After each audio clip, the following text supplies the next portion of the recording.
Did you just forget what a spatula was called? I got mom brain. Like, sometimes I forget words, man. Hi, I'm Chef Leah Cohen, the owner of Pig Khao in the Lower East Side and Piggyback in Midtown, New York. And today I am preparing two of my favorite egg dishes for you guys. Very simple, very few ingredients. So I'm gonna be showing you how to make a Thai fried egg salad.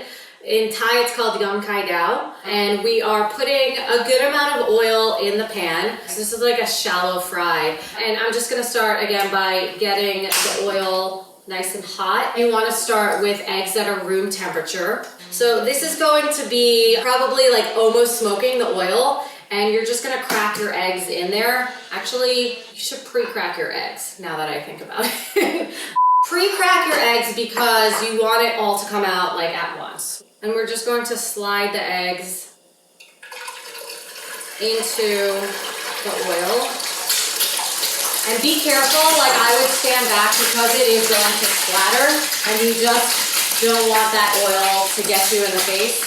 And this is gonna go really, really fast. We want the egg whites to get really, really nice and crispy while keeping the egg yolks runny. I try not to mess with it a lot either. The hardest part is honestly just like taking it out. So just make sure you have a plate lined and ready with some paper towels because you want to drain off some of that excess oil. So we have sliced shallots here, some sliced garlic. When I've made this dish for people before, they're like, oh my God, that is so aggressive, but it works, trust me. And then I have some red Thai chilies. I like it really spicy. And then just like a little dash of white pepper. And then the most important thing is the sauce. Palm sugar, fish sauce, lime juice, and then a little bit of Maggi sauce. A brown sauce, like similar to soy, but it's like liquid MSG. So it really just gives it a unique umami flavor that is different than the fish sauce. I've made this dish a bunch of times, and then after eating it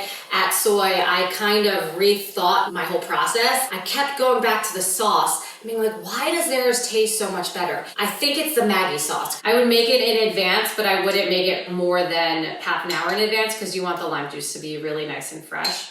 And then we have some cilantro. I love cilantro, so I honestly put it like on everything. You can really add some more ingredients, but I like to keep it very simple the way I had it at Soy. I went with my husband every year. We go to Thailand for R&D, and we actually go to this restaurant every time because of this dish. He gets his egg whites so fluffy, but also so crispy, and the yolk is like perfectly runny and orange, and I have no idea how he does it. But yeah, very simple for breakfast. You can eat it for lunch, as a snack. Hungover is great as well. I would recommend eating it with a bowl of rice just to kind of fill you up. The yolk mixed with the sauce creates like another sauce, so it just so delicious and yummy. And you just want to make sure you get like the perfect bite, right?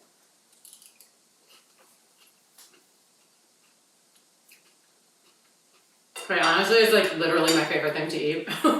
It's so well balanced while also being like an explosion of flavors in your mouth. The sauce is sweet, it's salty, it's acidic. If you like eggs, there is no one out there that will not like this dish. So please try it at home, it's delicious. I would definitely say that my background and just my childhood really shaped how I cook and eat. My mom is from the Philippines, so I have been visiting that part of the world since I was 4. I always was cooking with my grandma or helping my mom. I would always get a pot of rice going while she was driving home from the office, from work. I didn't really think that I could turn it into a career until the Food Network became a thing. So I was like, well, I love cooking food, and you know, I see all these people and you see women doing it. I went to culinary school and I was like on the honor roll, and I really kind of just tried to be the best student and learn as much as I possibly could in culinary school. I was just like focused on like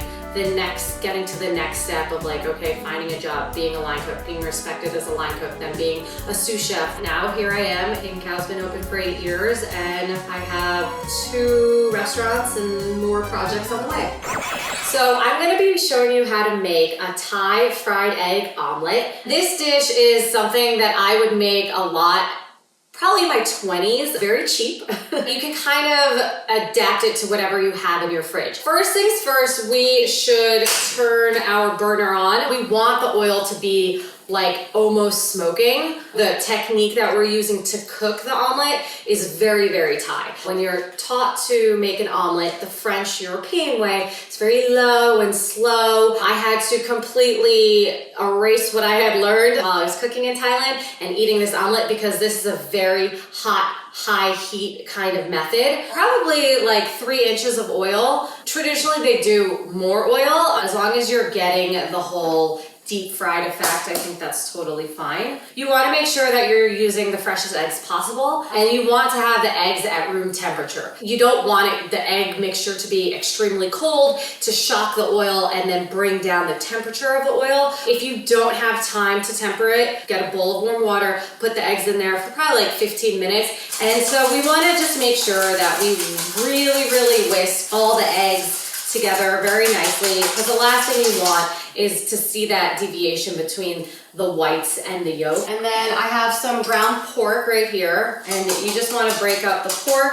And I like the pork not to be super lean, probably like 80%. I have minced garlic right here, some soy sauce. This is essentially the salt that you're adding to the omelet. A small amount, because you can always add more at the end. And the sauce that we have has some salt as well. And then I have some sliced scallions, some ground white pepper. You can use black pepper, but traditionally white pepper is used in a Thai omelet. I think it adds another layer of flavor that is unique. So those are all the ingredients, very, very simple. And you can kind of substitute with whatever you have in your fridge or in your pantry or whatever your preferences are. I like to fry in a wok. That is traditionally how the Thai street food vendors prepare this dish, in a wok. So just make sure you have everything ready before you add your omelet to the wok. One way to test this, you can just pour a little bit, and if it bubbles right away, we're good. Here we go. And it gets really nice and puffy. And that's what we're looking for. I like to use two, I guess this is like a spatula. Flip it over and just kind of let it go now. It's gonna be really puffy. Once you take it out of the oil, unfortunately, it will deflate. So it looks cool for about 30 seconds. And then I'm just gonna flip this over one more time. Don't do what I just did where I flipped towards me, because the oil can splatter up on you. And we just want both sides to get nice and golden brown.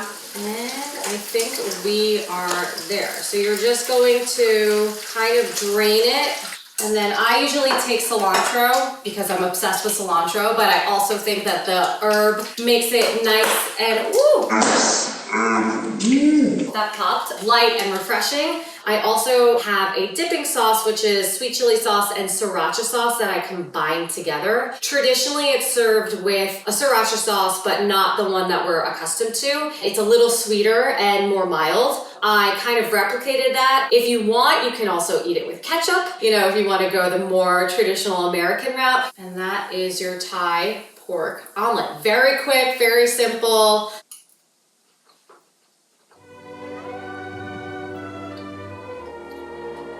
Okay, so it's just as good as I remember. What I love about this is the texture. It's really nice and crispy on the outside and kind of spongy on the inside. And you get the herbaceousness from the cilantro, so that brightens it up because it is fried. The pork is great just because, well, clearly I love pork because I name my restaurants after pigs. You can eat this dish honestly any time of the day. It doesn't have to be for breakfast. It's also really great if you're hungover. I think it's delicious and you guys should try it at home.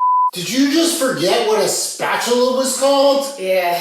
And then you said, I got mom brain. Like, sometimes I forget words, man.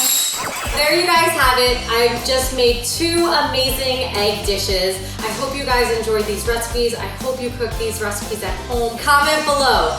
Please subscribe to Food and Wine's YouTube channel, and thanks for watching Chefs at Home.